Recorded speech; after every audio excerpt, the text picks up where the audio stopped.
I'm Paul Pearson, host of Star Time, and when I'm not deep frying a turducken in a closed garage, I'm listening to Rainier Avenue Radio.world. Do you want to reach out to the Vietnamese community in Seattle? Just advertise in Le Viet Bắc, that is Northwest Vietnamese News, the longest running Vietnamese language newspaper in our region. Go to nvnorthwest.com. Rainier Avenue Radio, your community radio station. This is Cindy Bray, the host of Heartbeat Radio. This is Paul Pearson, host of Star Time. This is Paul Schneider today on the 73rd edition. Hey, y'all, welcome to Traveler's Guide to Venus and Mars. Princess Ron, Risha Ferry, Mothers. You guys know me. Dirty Harry. Your home for information about the impact of the coronavirus. Amongst many things that difficult about this virus is that it's been devastating. They're really heartbreaking stories of people who have. There isn't anyone that isn't impacted. Shutting our schools down, including all athletic programs. Your first-hand accounts. We got here to test, and I found out that I was positive. A lot of people who know me, I'm still the first person they know. But it was almost like you were patient zero for South Seattle. Your stories of community coming together. Partner very heavily with Tacoma Urban League, who is doing some amazing work in response. We're doing things for small businesses. We're giving out loans for small businesses. And so I think it's very important that we have leaders who feel. I cannot tell you, we're calling 20, 30, 40 members. This crisis in our community, we've been working to address it. Rainier Avenue Radio, broadcasting 24 hours a day, 7 days a week. DJ Dirty John. Karen Z with Rainier Avenue Radio. Hey, this is Sergio Cool. Rainier Avenue Radio.world. Rainier Avenue Radio.world. We got you covered. Local impact, global presence. We broadcast. Welcome to Rainier Avenue Radio.world and our weekly coverage of the impact of the community. Continuation of our series. I'd like to thank everyone for joining us again here. And then again, now we are aware of the fact that we are and more focused on things that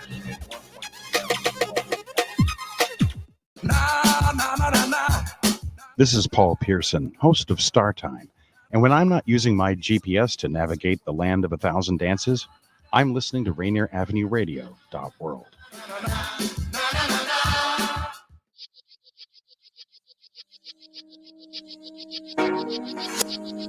East side of Rainier Avenue, and just on the corner of Rainier Avenue.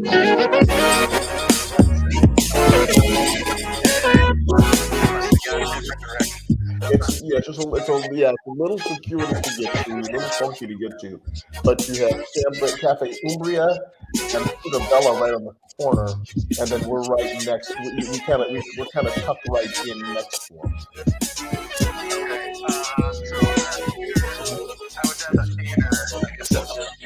Hold on one second, Andy.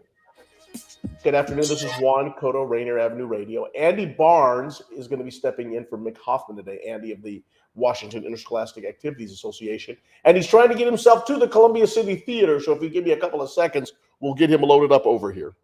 Andy? There we go. You still there? Yeah. Okay, now where are you at? I'm at the theater, 4816. And are you, hang on one second, are you is it locked at the door? Hold on. Unique circumstances here, ladies and gentlemen. We're going to go find Andy out here on the, hold on, my man. Let me see if I can find you. Are you on Rainier Avenue South? Yes. Huh. And let's see. Where, you're at 4916. I'm right in front of the front door, but I don't see you. So I'm trying to 4916. Right. Head that way. I apologize for this. No problem at all. Give us a chance to head up here for a second. Andy is coming to the studio. He's there, obviously, as we've had conversations. They're out in Renton, Washington, and he's a little bit of time to get down here, but we will be with you shortly on your community radio station, Rainier Avenue Radio.world, at the Columbia City Theater, which is obviously an area in Seattle that has grown up quite a bit and certainly has changed over the last couple of years. But Rainier Avenue Radio has been out here for 2 years now, and this is how we'll start the show today out on Rainier Avenue Radio. Actually, out on Rainier Avenue, actually. Trying to make sure that Andy gets here safely and efficiently. Oh, is that you in the there you are, okay. No, don't apologize at all. And the door's is right unlocked, so come on in and I'll have it going when you get here. Take your time. Take your time. That way you won't be huffing and puffing. Okay. Andy Barnes. There we go. Andy Barnes is coming, ladies and gentlemen. Andy Barnes is on his way. He's just heading up the street right now. Thanks, Daniel. Sorry about that. So we're getting everybody in board here. Let's talk about what we've got going on Rainier Avenue Radio this week. Tonight, the Rainier Beach Vikings are taking on the Garfield Bulldogs in basketball. That's obviously, when you mention those two schools in the city of Seattle, certainly you have the top two schools in the state of Washington, Rainier Beach and Garfield this evening from down in the Rainier Beach Gymnasium. There's Andy Barnes. Come on in, my man. Make yourself at home. This is Rainier Avenue Radio, so no problem. Sorry about that. We are community radio at its very nature, Andy. But tonight we have the Rainier Beach Vikings and the Garfield Bulldogs, and just a great evening of basketball. If you're unable to go to that, please, we'll have a spirited ball game tonight, and all of the activity that comes along with Rainier Beach and Garfield, two of the top programs, not only in the state of Washington, probably in the country. They have produced a who's who of basketball talent recently here in our community, and we're so excited to see that game going on, and so glad we can bring it to you on Rainier Avenue Radio. Friday night, the Rainier Beach Vikings girls are going to be taking on the Ingram Rams from North Seattle, a little North Seattle, South Seattle battle, and that's always exciting, and the girls play great basketball, and we've had so many great games with them over the last couple of years. Excuse me. Then that'll be 5:30. I'll be doing that basketball game.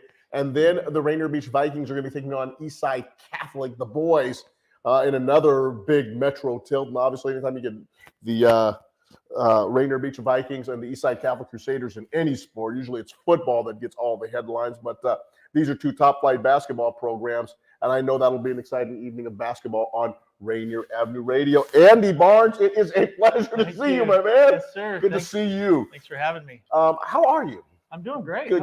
I'm doing very well. Happy New Year to you. Same to you. Andy, and Andy may remember, I was the head football coach at Highline High School, and certainly have spent a lot of time in that particular sport. And we knew you. You were kind of the commissioner. We always had things always rolled uphill to Andy Barnes when we were down there and we were communicating with him, and he's been in that position for how long now? I've been there since 2005. Wow. Yeah, it's crazy how fast it's gone. Boy, time flies. Yeah.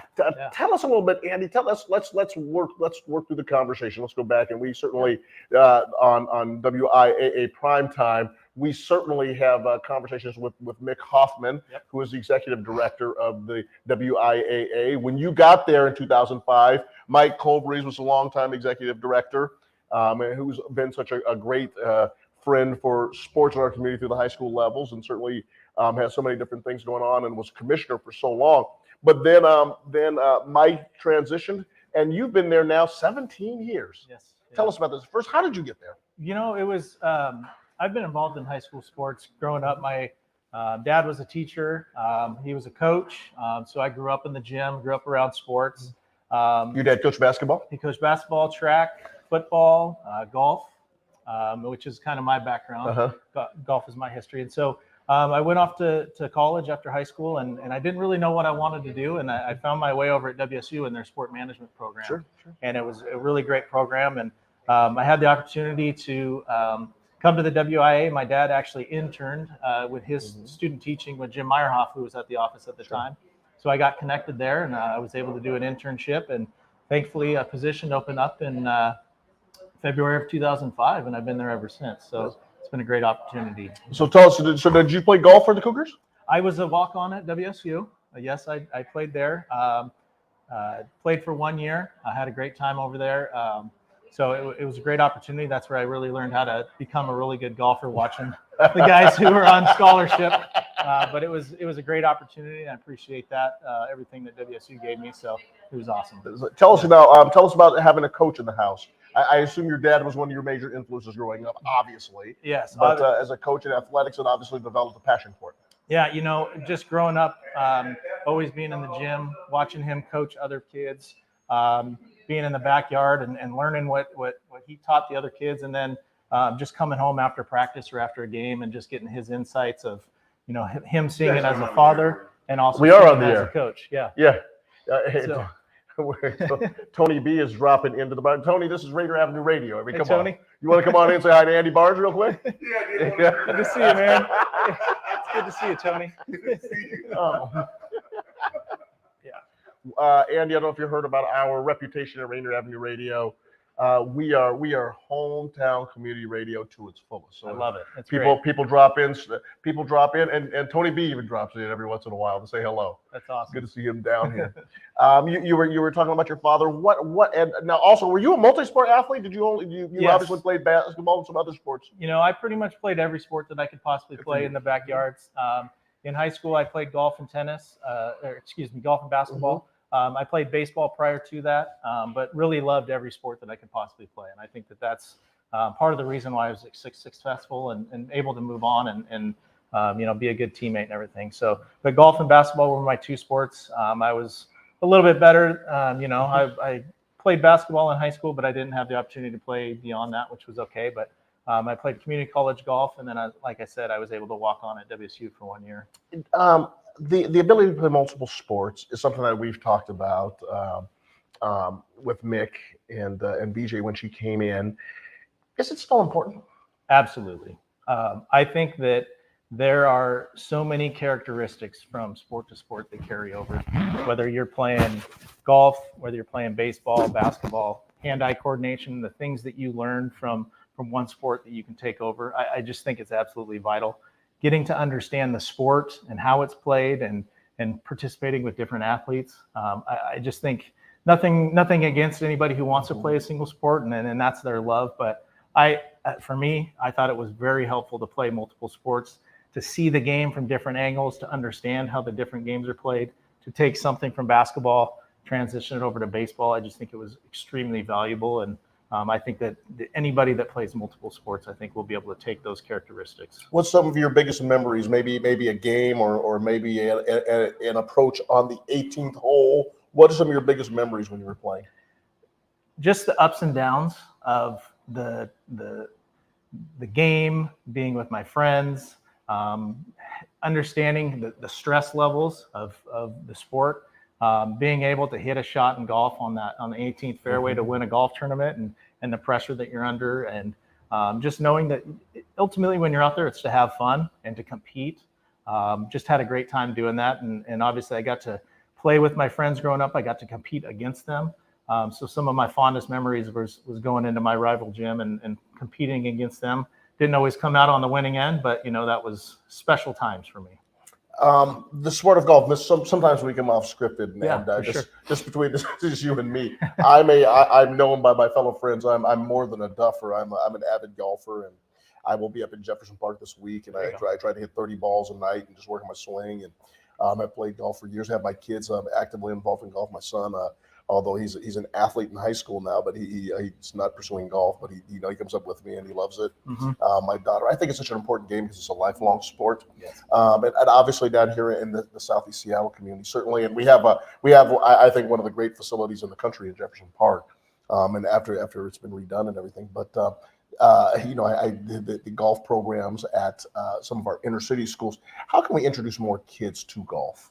Just from lower income and maybe more diverse backgrounds. Yeah, I think I was fortunate enough to be able to work at a golf course, to have that opportunity to where that allowed me to participate, because it's not a cheap game to play. It takes a lot of money, as you know. It takes a lot of time and effort to go. But I think the more types of kids camps that we can get involved, especially in some of the areas that aren't used to seeing a lot of golfers, I think that's an important way to do that. Reaching out to the schools and getting kids just out to play, to practice, to understand what the game of golf is.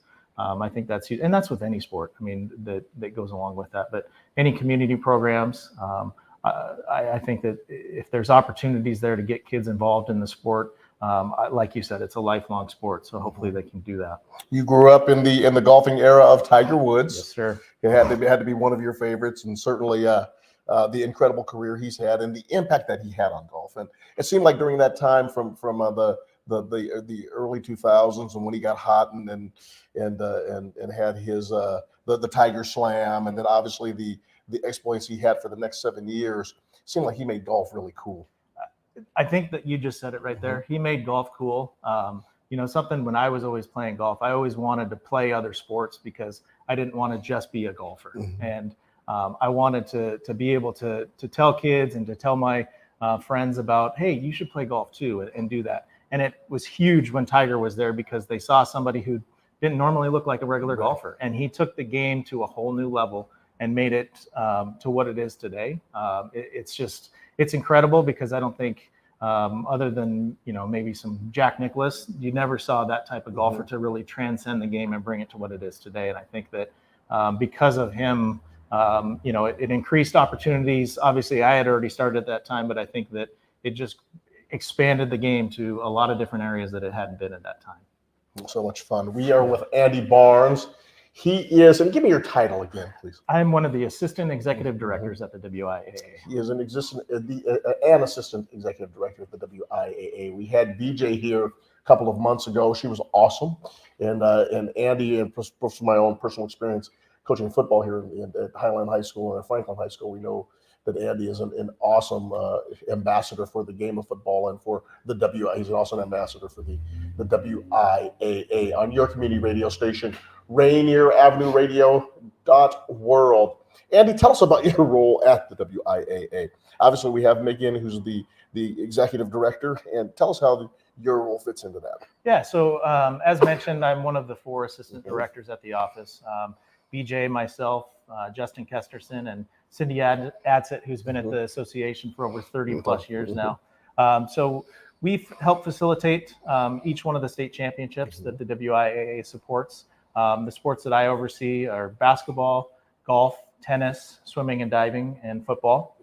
So I'm in charge of all of those state championships, the sites that they're played at, managing the rules for that. So if there's any interpretations for the member schools, anything related to those sports. And then I also work with our state tournament allocation process. I work with our classification process, so how each one of the schools goes through the classification process. And then I work with our CFO, Leah Francis, on the budget line items and really anything else that needs us to step into. My good friend Darby Haskins, who's the athletic director of Nathan Hale High School, when we laughed one time, I said, what is the role of your job? He said, Juan, it's the 3 B's: buses, budgets, and basketball. So, but you have obviously the most visible sport, maybe. I mean, so many sports are visible in the state of Washington, and certainly when you're in high school athletics. But the most visible sport in our state, and from the history of it, and the players and so forth, the game of football is a huge entity here in the state of Washington at the high school level, at the junior level, and obviously with the 2 colleges and even the small colleges, UPS and PLU, and what they bring to the table. It's a football state.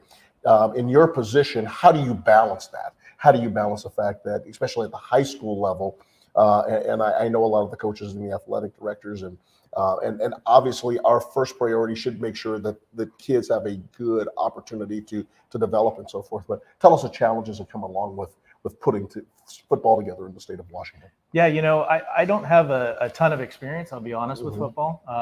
John Miller, my predecessor, was in charge of football, and when he retired, I took it over. But I think one of the biggest things that I tried to do was listen and learn, to understand from a coach's perspective. I never played football. I was never coaching in football. So trying to understand the game better, to know where coaches are coming from, where athletic directors are coming from, where the student athletes are coming from. I think challenges are really safety has been, something that people have always looked at the game of football and asked the question, is it safe? And it truly is. I think the aspect of concussion was at the forefront when I overtook football. Right. And that was anywhere from the NFL all the way down to Pop Warner and, the little leagues like that. But the game is getting safer. It is safe as it currently stands.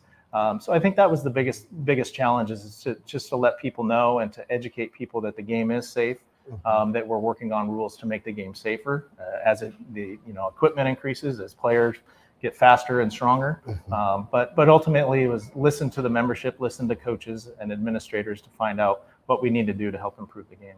The safety aspect of the game, and we'll bounce around as I go through the question. Obviously, last night, and this is January 3rd. This is Tuesday. Obviously, Monday Night Football last night, and I was just coming back from Dallas. I went down to the Alamo Bowl, saw the Huskies last week, and when we were getting off the plane, we had learned that a player was injured in the game last night.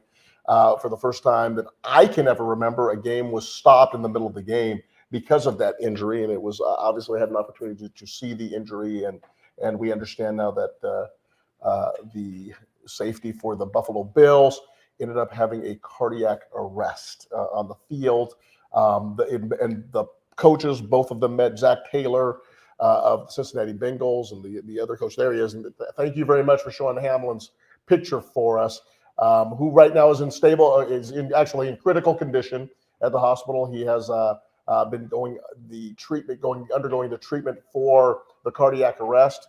But and it's one of the things that Roger Goodell has talked about. He says, the heck with an injury on the field, I don't want a player to die on the field. And last night, certainly, we saw that. And I'm sure we will be learning a lot more about this. But you go to the social media during the day, and there's been an outcry for the banning of football and how dangerous it is. And as someone who has coached it for 18 years, you said it, it's getting safer for the sport that it is. It's a contact sport. Yeah. Tell us about what your thoughts were in regards to this, and how can we discuss this with parents and people whose kids are playing. And my son also plays football. How do we sit down and have a conversation about this in regards to what we, and I say we as coaches who spent time coaching this game, are doing to make the game, as you said, safer? Yeah.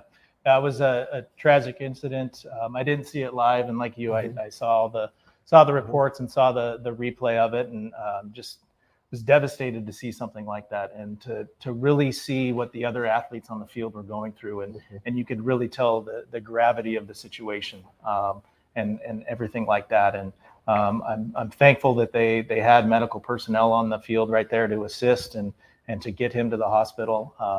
It's something that you never wish would ever happen. Unfortunately, it did, and hopefully the game can learn from that and help protect players as we move forward. But when it comes to player safety, I think that's the utmost importance when it comes to playing football.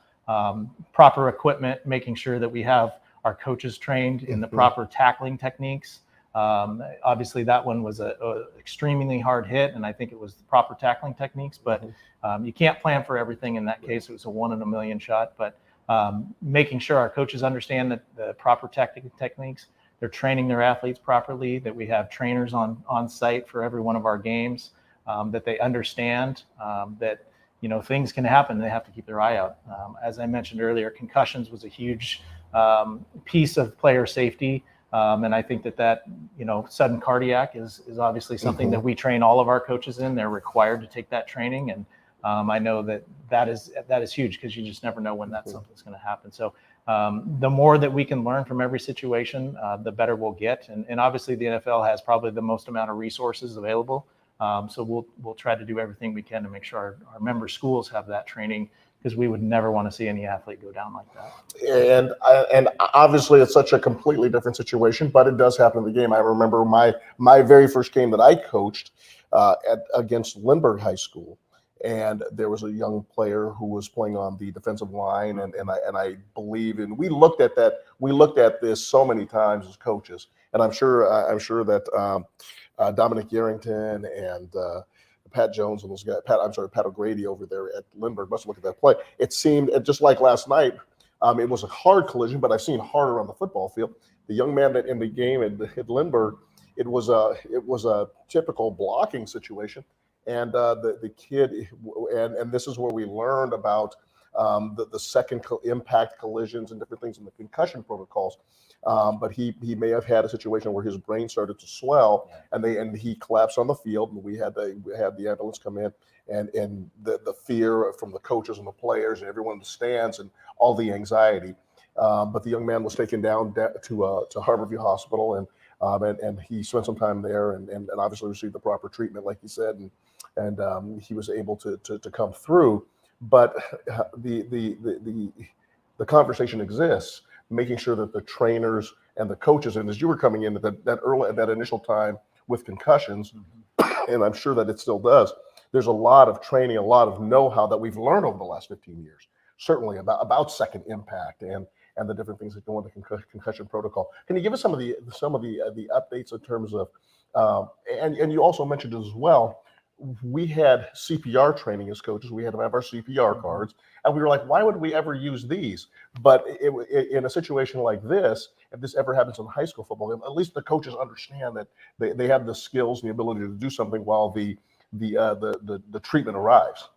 Yeah, I think that's the biggest thing is just making sure that people are aware of the different types of situation that can happen, whether it's a concussion or a sudden cardiac arrest, or simply if we've seen like Tyler Lockett when he broke his leg on the field, and just making sure that you have the awareness, and not every school is going to have the same resources, not every level is going to have the same amount of resources, but I think the training is key to making sure that they have concussion training, they have sudden cardiac, they have the CPR training, that hopefully there's a trainer on site, and obviously getting that medical attention, but just making sure that all coaches are aware of that, whether you're the head coach or whether you're one of the assistant coaches down the line.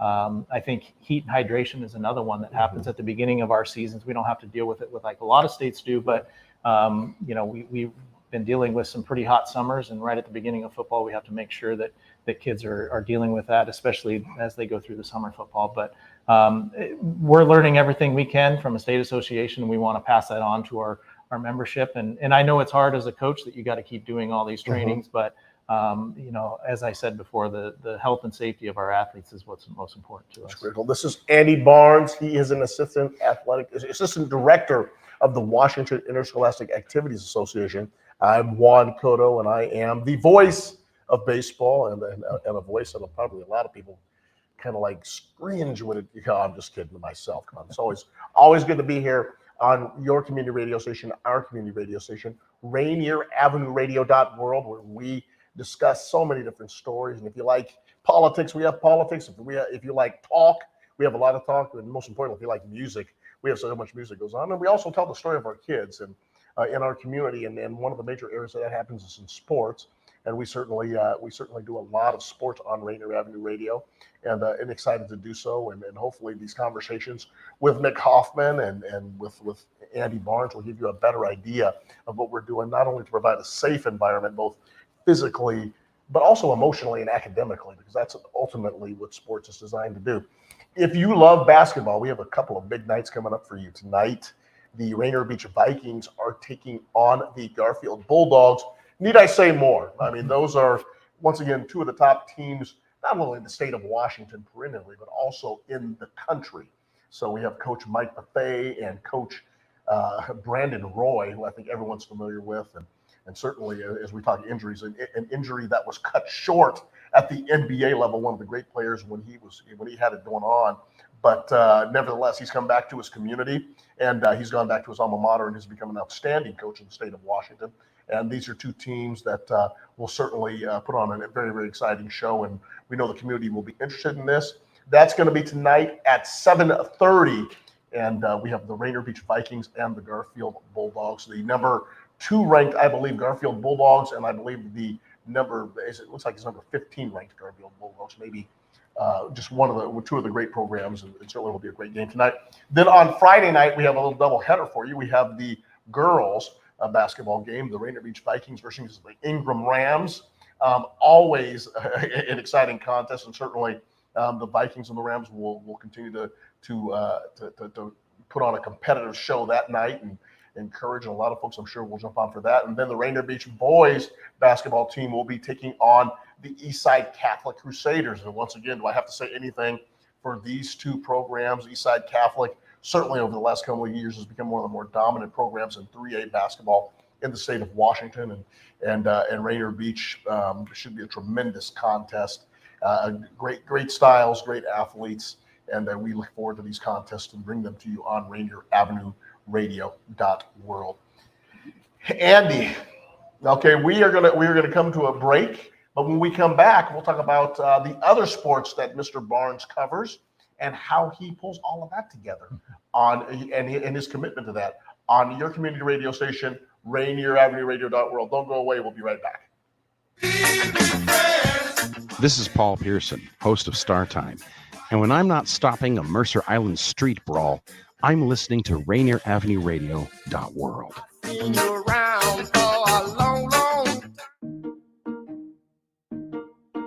You probably have questions about COVID vaccines. Here are some answers about how they're being made.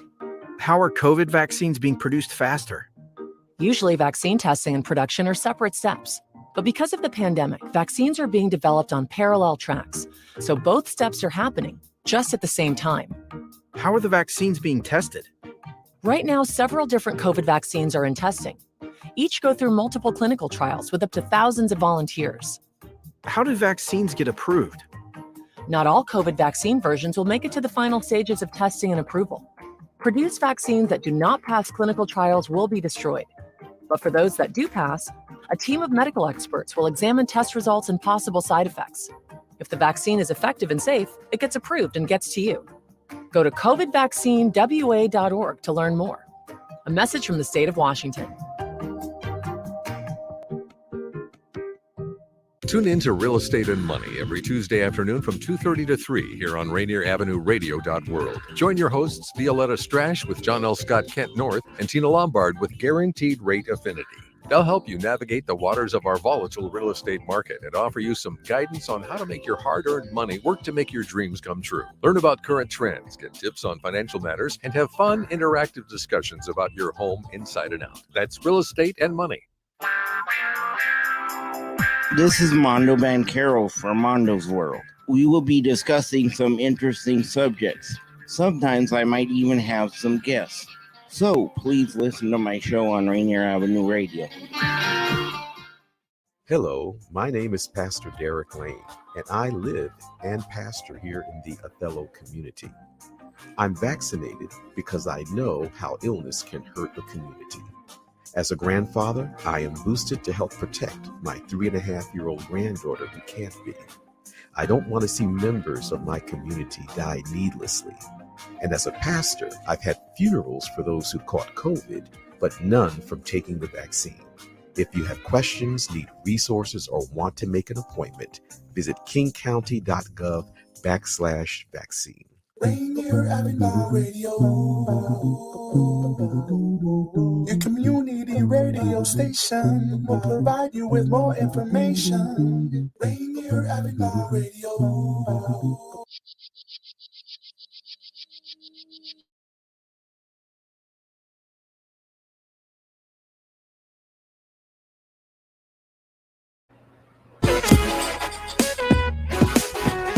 Good afternoon, and welcome back to WIAA Primetime with Andy Barnes. This is with Mick Hoffman. Mick is traveling this week, always running around the state of Washington, working with athletic directors and schools and students. So we have Andy Barnes, who has been in his position now 17 years. Boy, time flies. I remember when you first started. That's incredible.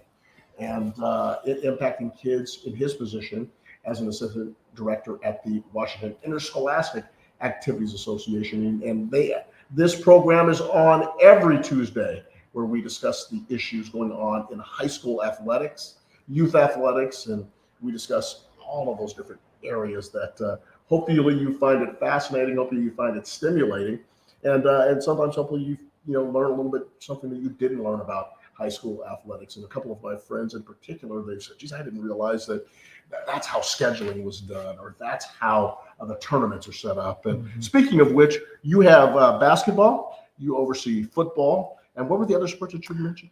Swimming and diving, golf, and tennis. Tell us.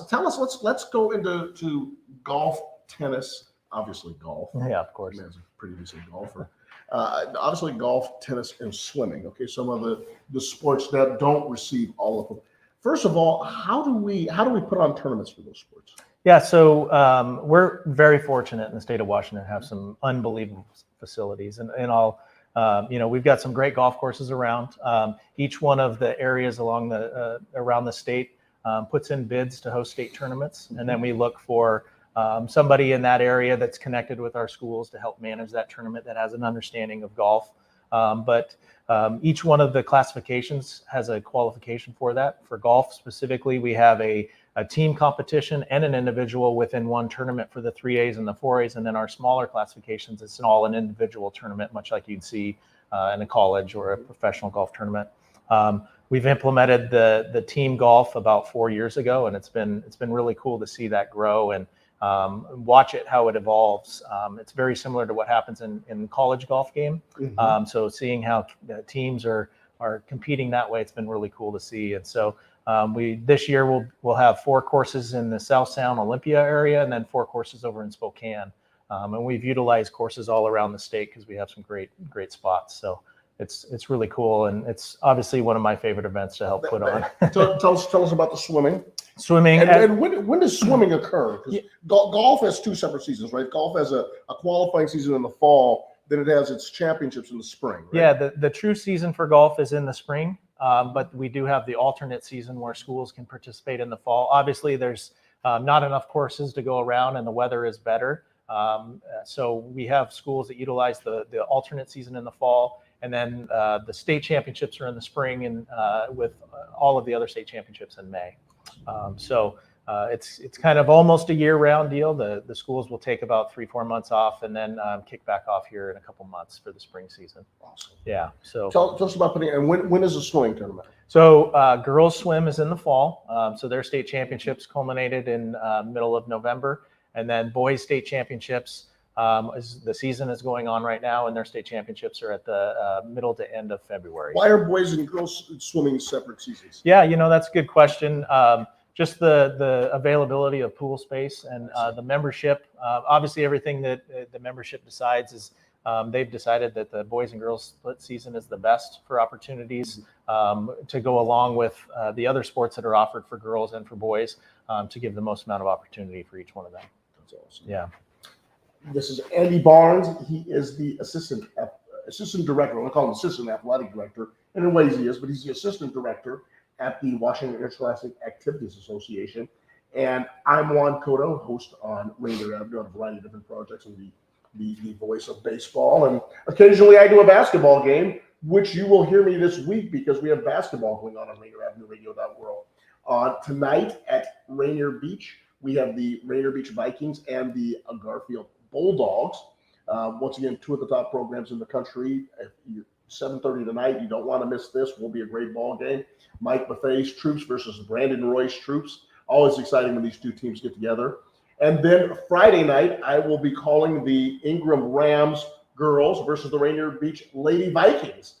And another exciting broadcast. That's going to be 5:30, followed up by the Eastside Catholic Crusaders and the Rainier Beach Vikings. And that's going to be at 8 o'clock on your community radio station, our community radio station, Rainier Avenue Radio.world, telling the stories of our kids in the community, and sports is such a powerful tool for doing that. Your career has been an essence of that, providing opportunities. Tell us about the sports. And once again, we hear so much about basketball and football and some of the high-profile sports, but and you mentioned it in golf. These kids are getting an experience that are going to last a lifetime. It really is a positive thing to help them as an athlete. It's a positive thing to help them as a student. It's a positive thing to help them as a community member. And tell us the lessons that come out of golf and swimming and the dedication that's paid to that. Yeah, I think that no matter what sport you're playing, obviously the athletes, it takes a lot of dedication to be a superior athlete. But just the community aspect of participating in those sports and the facilities that are used for that, getting to travel around to different areas of our state and experience what different communities are like.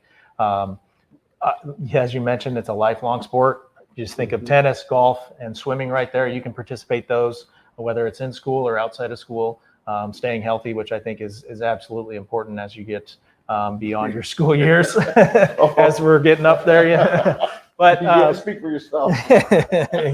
But no, I just think that it's another aspect of participation where you just learn about different sports, different communities, different people that are involved in those, and getting to understand everything about that.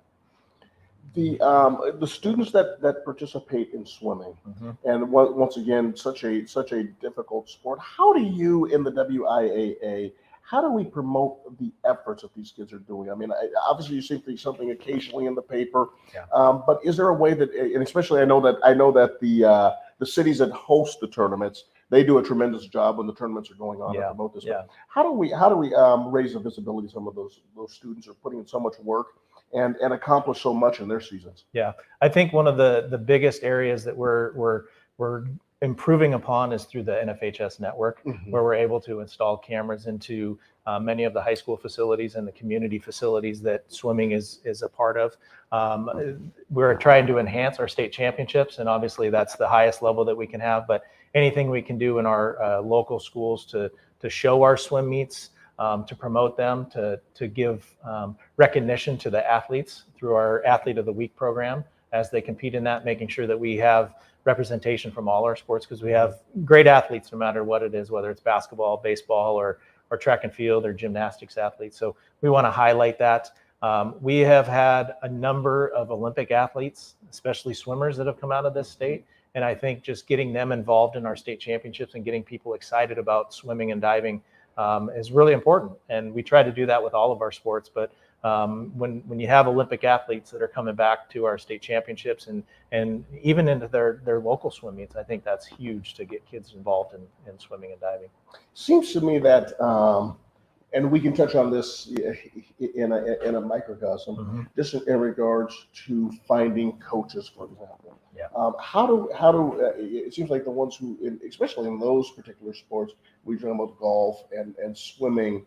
Where are we finding coaches for this? Are people stepping up amongst the ranks of the faculty? Are people, well-meaning people in the community, stepping up and coaching those sports? Yeah, I think you have a combination of that. I think when 20 years ago, most of the coaches were involved in the school. They were teachers there. But the more that we go on, we see more community people that are outside of the schools get involved in that. And that's great too. I think depending on where you're at in the state, there's resources that help increase the number of coaches.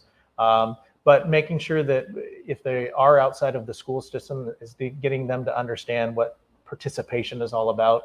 It's not about trying to earn a scholarship. Obviously, we want athletes to perform their best, but it's not about trying to be the single elite athlete involved in school activities. Teaching them about education-based athletics and what that means to be a part of a team and how to grow as an individual and help your team around you get better.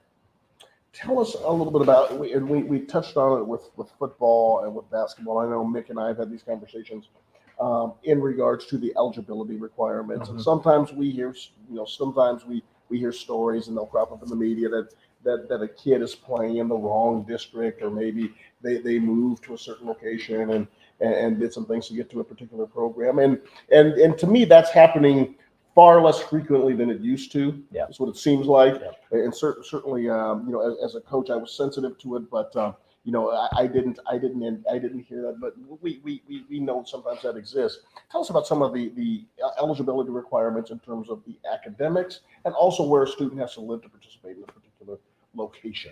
Yeah. So obviously the membership has eligibility requirements that every athlete has to be eligible to participate. As far as the academic requirements, they have to be passing a number of classes within their grade level. They have to live within that school district.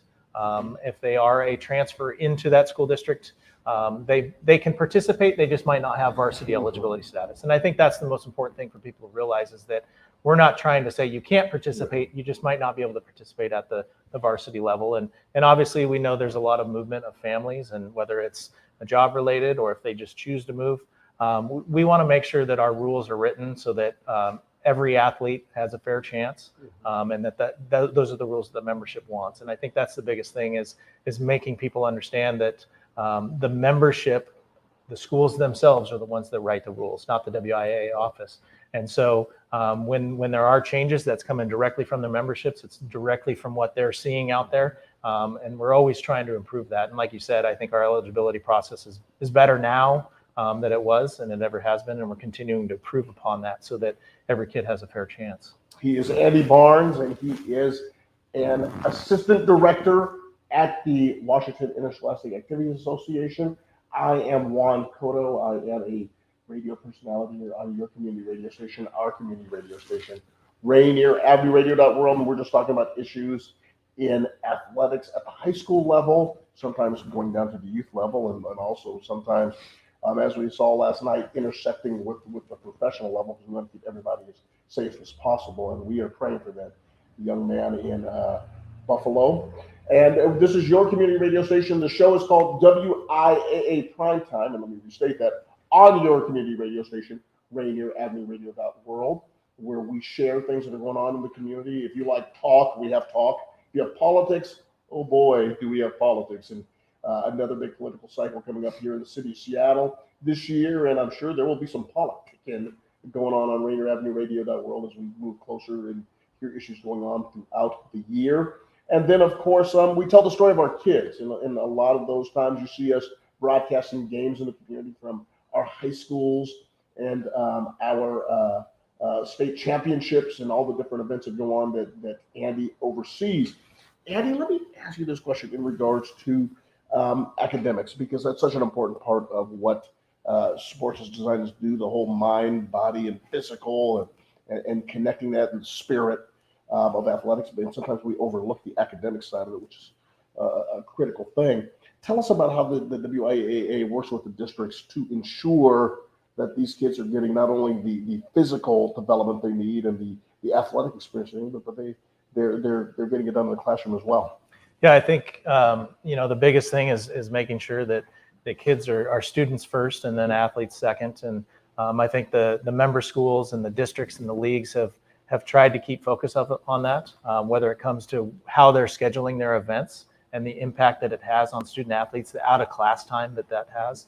I think that is at the forefront whenever it comes to scheduling local contests, especially with our state championships, is making sure that we're doing the best for our student athletes. And I think that the leagues are stronger now. There's more communication from around the state to find out what's working in one area of the state and make sure that they can maybe implement that in a different part of the state.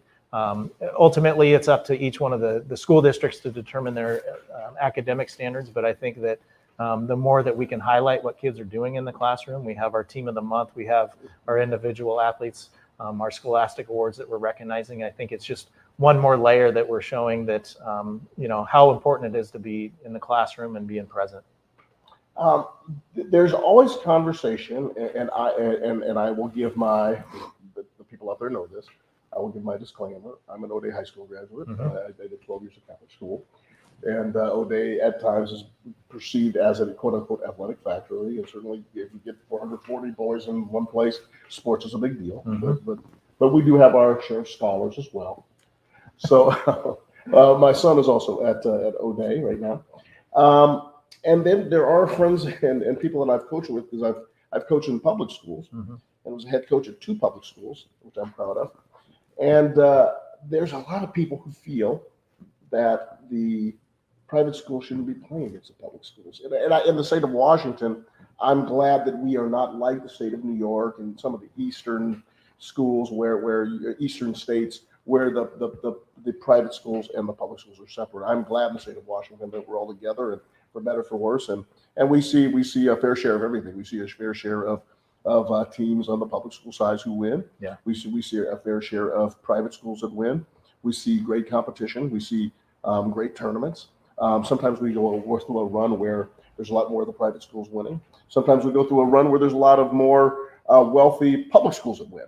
And then sometimes you see schools such as Garfield, Rainier Beach in basketball and also in football. And in other sports, they have runs where they also are able to get a generation of athletes and they're successful competing. Tell us your thoughts and tell us some of the ways that we can balance the perception of that conversation where it should be a positive.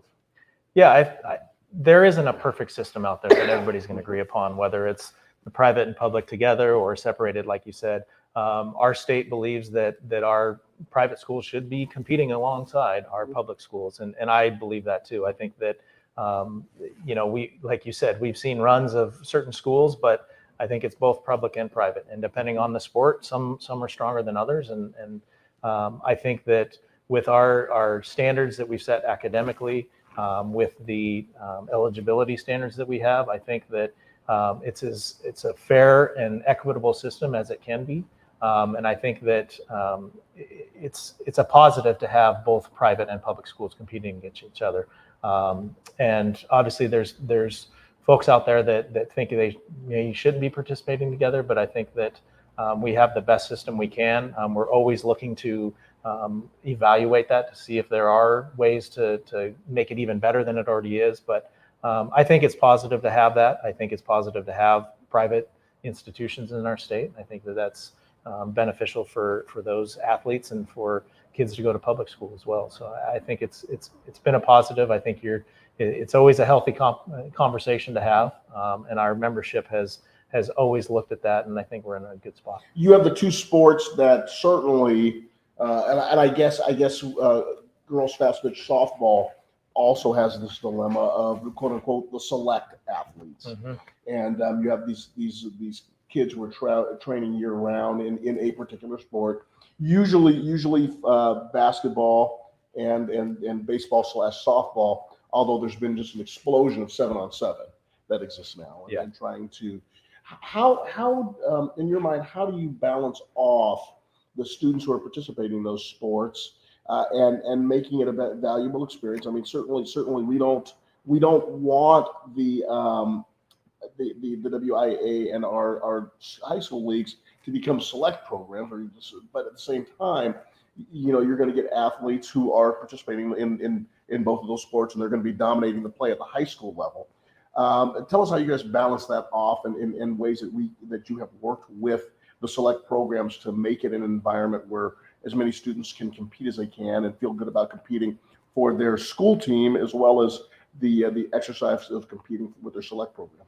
Yeah, we will never say that we don't want kids to participate in select programs, because some of the times it's in a different sport at that same time that they're participating in, and we encourage that for them to be in multiple sports. So there's always going to be families that want their kids to participate in higher level competition, and that's great. I think it makes them better athletes. It makes their teams better when they come back, because you always want to be playing to that high level that your teammates are. I think we're trying to do the best we can to give opportunities for kids to participate in those non-school sports.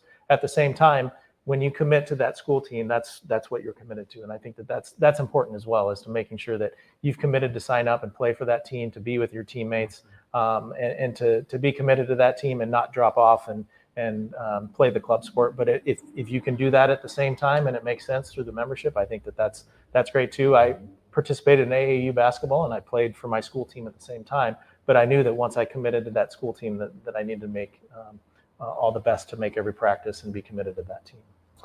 On to 2023. Yes. Yeah. Just how do you do your goal setting as a professional? I've got as the director of government affairs for the Blood Center, I've got my priorities for 2023. I'm certain not as exciting as this man. What are some of the priorities, and what are some of the highlights you see for 2023 in the sports that you oversee and the role that you have? Yeah, it's unique that we're kind of in the school setting, and so we're kind of mid-year, kind of in the winter sports of everything going on. But every year we always look to improve upon our state championships, regardless of what sport it is. We're always trying to make it a great experience. We know that we can always improve on things. So I think with 2023, we're seeing that we're somewhat back to normal-ish as far as coming out of COVID and getting back to seeing our kids at state championships and seeing our crowds come back for that. That's really, really exciting. But looking at our tournament formats, how we can improve upon those, the facilities that we're using, how we can increase the participation and make the state experience really, really exceptional for the kids. So when they come there, they're really excited. They feel that it's that next level than what they just participated at the week before. Set us up for basketball. Where are we going to be this year for the championship? Yep. So we'll be at our traditional sites. So 3A, 4A boys and girls basketball will be at the Tacoma Dome. the 1As and 2As in Yakima at the Sun Dome over there, and then the 1Bs and 2Bs over at Spokane at the Veterans Memorial Arena. So we're really excited for that. I think that we've already seen some great competition early on in the basketball season, and I think that we're going to see some great competition at state. And 3 areas that really cover the state geographically. You've got the Seattle area covered, Tacoma, the big metropolitan area for the bigger schools. You go into Yakima, the Tri-Cities, which is in proximity, and then you go over to Eastern to Spokane. So you get all the state covered during that championship weekend. Yep, and every tournament is a little bit unique. It's got its own community feel, and each one of those is awesome. I get the opportunity to travel around to each one of them and see what's going on, and it's always one of my favorite times of the year to go to state basketball and see the competition, both courts side by side, and see the basketball that's going on. I mean, do you ever sit back, especially over the last 15 years? When did you take over basketball? Basketball, I've had that for about 10 years now.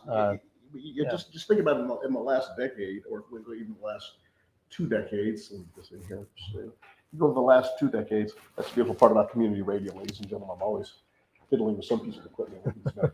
But you have seen so many athletes out of this state, out of these high schools, go on and star in programs across the country at the collegiate level, and also here at the city of Seattle. And then, the state of Washington, Washington State. Then we see these guys in the NBA. I mean, Paula Banchero and the players that we're seeing that are not only playing well but at all-star levels in the National Basketball Association. Going back to the aforementioned Brandon Roy, who was a Garfield Bulldog himself. Yeah. And we forget that wasn't that long ago. I mean, you're talking about in the early 2000s.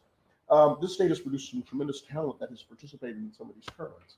And it's incredible what we get to see here in the Pacific Northwest, but certainly the WIAA. And Andy, how do you feel when you look at some of these guys? I think it's amazing. I think when you think back of some of the elite athletes that have come through the state, basketball specifically, not only on the boys side but the girls side too. College, all levels, WNBA players that have gone and played in Europe and things like that across the world. And it's all the way from point guards to big centers to teams that were just totally incredible. I think that it's really cool to see all the different levels of play. We've had some great athletes that have come out of our smaller tournaments in the 1Bs and 2Bs and the 1As as well. So it's not just at the Tacoma Dome and 3A, 4A, but to see, I think Washington, no matter what sport it is, but specifically with basketball, I've seen with some top tier athletes come out, and I think there's more coming along this way too. So it's exciting.